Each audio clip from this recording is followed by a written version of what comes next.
Hello, and welcome to Crypto Exposed.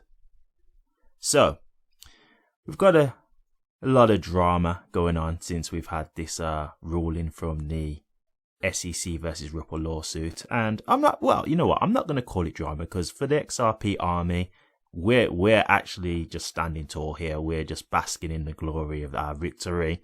Once again, congratulations to every single one of you who's held. We got through it in the end. But look, you've got obviously the maxis, the tribalists who are trying to come out, and the former SEC attorneys and former SEC workers who are still trying to, they've got a grudge. They don't like the fact that they were wrong, and they're still trying to hold on to the fact that they think the SEC are in the right. And so they're saying that it's possible that the SEC could appeal the decision and win. Now look, I'm not about to say here that it's 100% fact that they won't win, but I'm going to give you reasons as to why it's actually quite pointless for them to actually appeal. It wouldn't really make sense, because I've been doing a lot of digging around this, because of course, like everybody else, I just wanted to know that this is over and there's no concerns that this is going to come back to haunt us. But I really don't think it's likely. I will say at the end there's 30 reasons as to why I think they might, but everything that I've seen so far is giving me confidence that it's not likely. So I'm going to give you some reasons here as to why it's really kind of pointless for the SEC to appeal this decision. Okay? So, first reason, it's going to take years. Okay? So, we've obviously just come out of this lawsuit. That's taken 2.5 years. Right? So you're basically going for a retrial if you appeal, right? They've got to go through the whole process again. Everybody's got to submit all their motions and things like that. There's going to be stuff that's going to be argued, stuff that they're going to want to try and overturn and things like that. So it's the whole process all over again. So it's going to take years, right? So for that, right, thinking about that kind of idea, are they really going to want to continue to consume themselves with this case? I mean, we already know that the SEC, or let's just say Gary Gensler, have got their eyes on many other cryptos, right? Like, they're basically saying everything except for Bitcoin is a security. So they might just want to move on from this now at this point and just say, okay, let's go and get some other cryptos, forget this kind of thing, whatever. Okay? So the fact that it's going to take so long can already be an off-putting thing for them, which gets me to my next point, which is there could be another person in office by the time the court ruling even goes into play, right? Because obviously Gary's only in for so long. If in the next presidential election it gets, changed to a different president who's maybe a Republican instead, they're going to have a completely different person, or they might just do a shake-up and think, okay, we want to change things around and maybe have someone else. Because let's be honest here, Gary has made a name for himself for all the wrong reasons while he's been in office. Like, when he went to Congress, he got absolutely grilled. So I don't think people are very keen on Gary Gensler anyway. And let's not make a mistake about this. And this is where Jay Clayton has kind of just got himself off the hook here, because he did it just before he left. He's left, so no one's really looking at him, even though he was the person who put the lawsuit in. They're looking at Gary Gensler because he's the one who continued on with the lawsuit. So it's him who looks embarrassed right now. It's actually looking humiliating for him. So he's obviously got the biggest lawsuit in recent history because it was on a whole new asset class, and they lost. And that's on Gary's watch, because he could have settled the case. And clearly that wouldn't have looked nowhere near as bad for him. So the fact that he decided to continue on with the case and he didn't want to give any kind of sway to try and just settle it, it's just made him look really bad. So with that in mind, I don't know if he's going to want to continue on with this. And as I say, over time, he might not be in for the next term, even if Biden or the Democrats win another election. It's not a definite that they're going to keep him in, because he's really not done a good job. And I think that's quite clear to say. I mean, you've got the FTX scandal as well that happened on his watch. Like, his whole thing is just humiliation, to be honest, right? So, thinking again along the lines of time, a lot of this is down to time. crypto could actually have legal clarity by the time the court case even starts to begin. Right? Because we're already seeing a lot of talks about this and saying how they need legal clarity. And I think this is one thing that I will say. The fact that Ripple won this lawsuit, I think this is going to possibly speed it up now. Because I think they're going to say, look, we just need to get this sorted out once and for all. And the fact that the SEC are in the wrong, it makes them look bad. So I think they may start to think from the perspective of, okay, it's not even like the SEC are doing a good job here because they're actually getting it wrong. So we need to step in and start trying to build this up. And even if it's not like this year, it could be over the next 2 years, which again, the court case could still be going on at that point, or it might not have even begun at that point, right? Because for them to actually even start legal proceedings, they actually have to finish the lawsuit with Brad Garlinghouse and Chris Larsen. So it's not like they can just appeal it now. Well, they can, but apparently the type of appeal that they'll be trying to do there, it's so unlikely that it would get granted. Apparently it's like 10% chance that it would get granted. So it's not even likely they'll be able to try and do this like emergency appeal because it's very unlikely it's going to get granted. So the more likely scenario is they'd have to wait for the Brad Garlinghouse and Chris Larsen aspect of the suit to be resolved, and then they can appeal once that's finished. So how long is that going to take? That's going to have to go to trial because that was something that they didn't get the decision on. So there's that lawsuit's got to continue on unless they can settle that aspect of the case. Now think about it like this, right? This is just a thought in my head. If you're Chris Larsen and you're Brad Garlinghouse, right? Because let's say the SEC come to them now and say, hey, do you want to just settle that part of the case? You know, you've got your decision regarding XRP now. Do you want to just settle that part of the case and we'll leave it as that? If I was Brad Garlinghouse and I was Chris Larsen, I would say no. And I'll tell you why I would say no. Think about it like this from a technical play. If you know that XRP has legal clarity right now, that's set as it stands right now, it's official, XRP has legal clarity. That's it. So even if they do an appeal, it doesn't take away the legal status. It has to go to a verdict, right? So the court would have to come to a resolution. They say, no, we agree with the SEC. XRP is a security, and overturn the decision. So even during that point of the lawsuit, XRP would still not be a security. So they'd be able to continue to do business during that point. If you was Chris Larsen and Brad Garlinghouse, would you not think, okay, if we lose that aspect of the lawsuit, we pay a fine, right? Now, we already know how much money Ripple has. We know that they can pay this kind of thing. It's not an issue at all. It really isn't. They spent $200 million on legal fees, which is clearly money well spent because they won. So money isn't really a problem for them, right? But if this verdict was to get overturned, it could really stifle their business, right? So wouldn't you just think from that perspective, okay, if I settle this now with the SEC and they quickly try and put in an appeal, that's shortening down the time frame for the court case to go into litigation, right? To get accepted and get the ball rolling. But if we just say, hey, we're actually going to fight this lawsuit, we want to go for it, worst thing that can happen is we pay a fine, and we're absolutely fine with that anyway. The whole thing about this lawsuit was legal clarity for XRP. So they do the lawsuit, but they just drag their feet the way the SEC did. They give them a taste of their own medicine. They just keep dragging their feet with the lawsuit, dragging it out, let it go on for years, because who cares?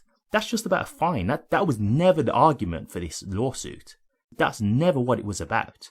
It was always about, is XRP a security or not? Can we use XRP in America? Does it have legal clarity? And now it does. So who cares about the fine? Even if they lose, they pay a fine. Oh, wow. It's fine. They've got the money to be able to afford it. So now they've actually got the clarity they need for their business to thrive. And all eyes are on XRP because XRP is the only cryptocurrency with legal clarity. What's going to benefit them more? Doing a settlement and then them trying to do an appeal as quick as they can? Or just waiting it out and dragging their feet with it, and if the worst comes to worst, they pay a fine, but XRP can still continue to be used? And this is just a thought in my mind. I don't know if this is what they're thinking, but that was just a thought in my head when I was going through this. I was thinking, it actually makes sense for them to just go ahead with this and just drag their feet with it, because the fine won't be a big deal. So again, that's just the thought in my mind.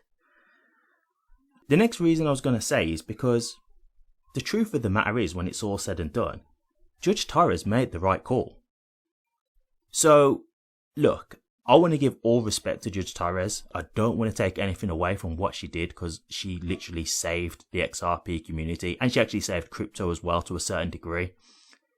But let's just be honest here. What she did was she applied the law. Like, it's not like she was biased to Ripple and XRP. She wasn't. She just called it how it should have been. We all knew what the SEC was saying was absolute nonsense. Everybody knew that. We could all tell. The worry was the judge going to be biased to a government entity, or was there going to be any kind of corruption in play? But clearly there wasn't. She had integrity, and she called it how she saw it, which was absolutely correct. So again, like, the SEC are trying to make a nonsensical argument. They really are. So does it really make sense for them to keep trying to push this when really they are in the wrong? And I think they know this, because let's just look at how they've recently been with Coinbase as well. They've had their first sit down with Coinbase in regards to their lawsuit with Coinbase. And the first thing the judges said is, well, how are you guys trying to argue that they've done something wrong when you guys gave them the okay to do this business? You guys said this was fine, but now you're saying that they've broken the law? So why did you allow this to happen in the first place? And the SEC are just saying, oh, you're putting too much into that, the fact that we granted that. No, of course we're not. They either was doing something shady and you could see that, so you shouldn't have accepted it, or you allowed them to, and you're now doing things that are a lot more sinister, which is really the opposite of protecting investors, because the whole reason why it has to come to you first to get your okay is because you're checking it's safe for investors.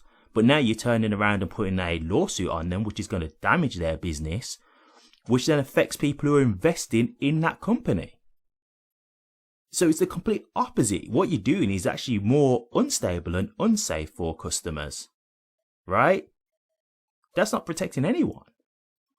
So yeah, like, when it's all said and done, when it's all said and done, yes, I am definitely grateful for Judge Torres' decision, but it was the right decision. And so even if they do appeal this, I don't think they're going to win, because they're not in the right. That's just the simple fact of the matter. They're in the wrong. So that, to me, puts the SEC in a much weaker position. And that brings me to my last point. If they were to appeal, the SEC, if they were to appeal this decision and then they lose again, okay, it's now legally binding. It's official at that point. That will be the official law of the land, and it's not going to go any further than that. It's all said and done. No more to be said. So if you think about what the SEC are doing in terms of regulation by enforcement, and how they're just basically trying to say all cryptos are securities, if they do want to continue this sue tirade of just going after all these crypto firms, well, if they do this appeal and they lose the appeal, that's a done deal at that point. They've actually got no legs to stand on at all. Whereas now, even though, yes, their argument is very weak, so I think they will definitely have to change their approach, it's still possible for them to sue companies. Okay? And it would still, even if they lose, it's still going to cause issues. We already know that. We've seen this with Ripple and XRP as holders, right? Although we've won, and that is great and it's amazing, like, it's stifled us for 2.5 years. This has consumed us and gave us worries and concerns and not knowing how it was going to pan out. And yes, we got there in the end, but man, we shouldn't have been in this position in the first place. And I do believe that the price would be very different had this whole lawsuit not have occurred. So the damage is done. Like, it's great that they've won, but we can't act like this hasn't affected things. And so, and I don't like the idea of this, because I don't like the idea of the SEC just continuing to blindly give out lawsuits willy-nilly. I don't like the idea of that, but at the same time, I don't like the idea of XRP decision getting overruled either, to be honest, because I am an XRP holder, and I'll be completely honest, XRP is my favorite crypto. It is. So that's the one that I truly believe in the most. So yeah, I really hope that's not the case. So with all that in mind, that's why I say I think it's very unlikely they will appeal this. The only thing I will say in regards to why they might appeal it, it's really a weak thing, but it does just make me think, is one, just corruption of the SEC, and two, Gary's ego. I just don't think, like, I watched like a little thing that he'd done recently in regards to the decision, and you could just see how humiliated he felt. Like, you could just see the shame he felt. And it pretty much speaks to his whole reign on the SEC, because he's not had a good thing happen yet, to be honest. He's not really done anything substantially positive. He's had FTX collapse happen on his watch. He's continued with the Ripple lawsuit, and he's lost that, which is monumental. The biggest lawsuit in this day and age. He's got nothing good to really say for his tenure at the SEC. So I just think maybe from a bruised ego, he might want to try and do it to save face, maybe. Or maybe just the SEC just being the SEC and just, you know, they've got limitless resources, so they can just continue to just drag things out and just try and make life difficult. Maybe it could be that. But overall, it wouldn't really make sense for them to do it. So overall, I don't think they will. But I can't say anything for sure, of course. But those are the reasons as to why I don't think it would happen. So, with all that being said and done, what do you guys think? The SEC, do you think they will try and appeal this decision? Me personally, I don't think it's likely, but I can't believe some of the things I heard coming out of the SEC's mouth just during the whole court case. It was unbelievable. It was crazy, the things that they were saying. And yeah, it happened. So I don't put nothing past them, to be honest. But if they do appeal, I hope that just ends their reign for good. I hope it completely gets shut down the way it did with Judge Torres. They see through their absolute horrendous act and they just get shut down, and that just ends the whole thing for them, and crypto can continue on, because what they're doing is just wrong. It's just that simple. It's wrong. But let me know your thoughts, guys. I'd be interested to hear. Thank you very much for watching this. If you did like it, please remember to drop a comment, like and subscribe. But until next time, take care.